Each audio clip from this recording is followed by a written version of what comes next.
भी है। और हमने जप जोगम की जो परिकल्पना की, बहुत अच्छा उसका एक प्रयोग है। आप पेट को देखिए, अपनी सांसों को देखिए। सांस लेते हैं तो आपके अंदर हवा आना चाहिए, पेट फूलना चाहिए। जब सांस छोड़ते हैं तो पेट खाली होना चाहिए। अक्सर कर उल्टा होता है। आप देखिए आपकी सांस अभी कैसे चल रही है।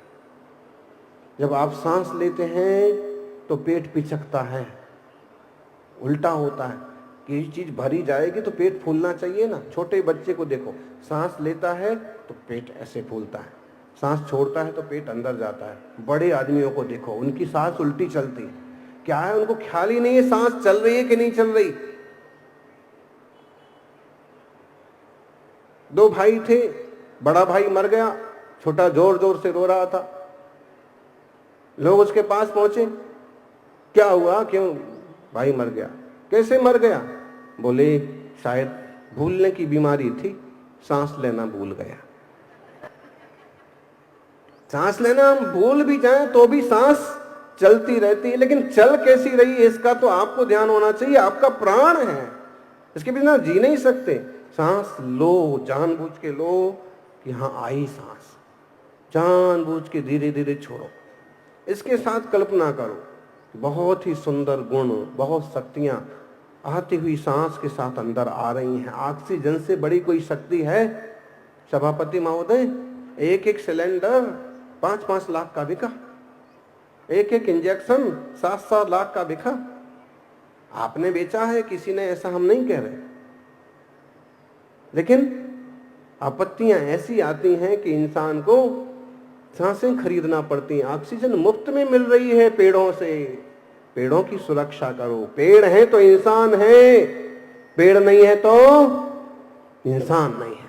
इसलिए पौधे लगाओ, पौधों का सिंचन करके उनकी बड़ा करो, पेड़ों की रक्षा करो। एक पेड़ कहीं किसी मजबूरी में निकालना पड़े तो उसके एवज में 4 पेड़ लगाओ।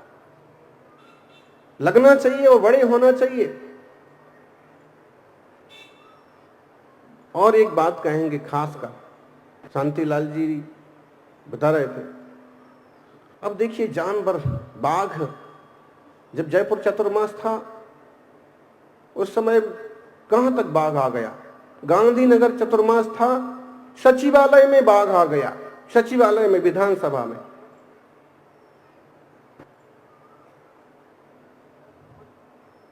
मंत्री लोग हमें ले जाना चाहते थे, हम तो नहीं पहुंच पाए, बाघ जरूर पहुंच गया। क्यों? उनकी जगह लोगों ने, सरकार को ध्यान रखना चाहिए, शहर की सरकार को ध्यान रखना चाहिए कि शहर के बीच में अगर कोई ऊंची टेकरियां हैं, स्पेशल पार्क्स हैं, तो उनको ऑक्सीजन जोन बोल करके ही घोषित किया जाए और उस टाइप के नियम बने कि उस पर कोई कब्जा और खरीद फरोख्त ना हो पाए। ऐसे ही अगर कोई बड़े जंगल हैं, वो जंगल को भी तेंदुआ सफारी अभयारण्य इस टाइप से घोषित करें, उनकी मर्यादाएं हों, ताकि ऑक्सीजन के फेफड़े हैं ये, हमारे फेफड़े के हमें जिंदा रखते हैं, लेकिन वन, जंगल, पहाड़ ये पूरी सृष्टि को जिंदा रखते हैं, सब लोगों को ऑक्सीजन देते हैं, फेफड़े हैं। लोग झीलें खा जाते हैं, तालाब खा जाते हैं, अरे भाई क्या क्या नहीं खा जाते हैं, गिट्टी, डामर, सब चीजें। थोड़ी सी समझदारी रखो। तिजोरी में पैसा जरूर आ जाएगा, लेकिन तुम्हारे लिए, तुम्हारी आगे वाली पीढ़ियों के लिए बहुत खतरे का काम हो जाएगा।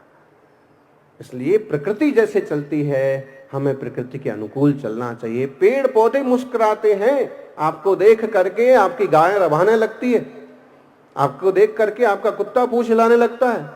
ऐसे ही आप जिस पौधे को पानी देते हैं, आप उसके पास पहुंचते हैं तो उसका एक फीलिंग्स अलग होती है।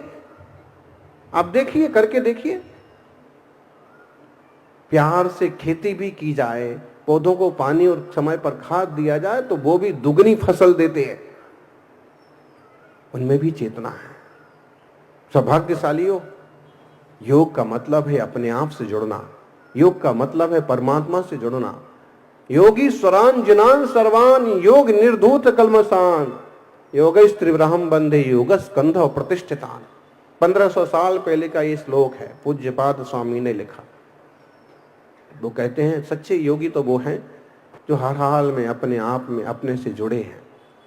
लेकिन आजकल हम योग, आसन, प्राणायाम का स्वास्थ्य के लिए प्रयोग कर रहे हैं, ये भी बुरी बात नहीं है।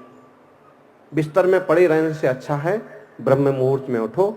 अमृत काल में पिट्यूटरी ग्रंथि जो एक स्पेशल ग्लैंड्स है, उससे सेरोटोनिन नाम का स्राव होता है, वो अमृत के समान काम करता है बॉडी के लिए। अगर आप ब्रह्म मुहूर्त में जाग रहे हैं तो उसका पूरा लाभ बॉडी को मिलेगा। आप शांत रहेंगे, गंभीर रहेंगे, बुद्धिमान बनेंगे, तरक्की करेंगे। लेकिन ब्रह्म मुहूर्त में आप सोते रहे तो आप शैतान के अलावा और कुछ नहीं बनेंगे, खुरापात सूझेंगे, उठापटक सूझेंगे, बीमार रहेंगे। इसलिए भोर में उठ के, ब्रह्म मुहूर्त में उठ के ब्रह्म स्वरूप का स्मरण करो, ब्रह्मा का स्मरण करो, आदि ब्रह्मा का स्मरण करो। सौभाग्यशाली हो।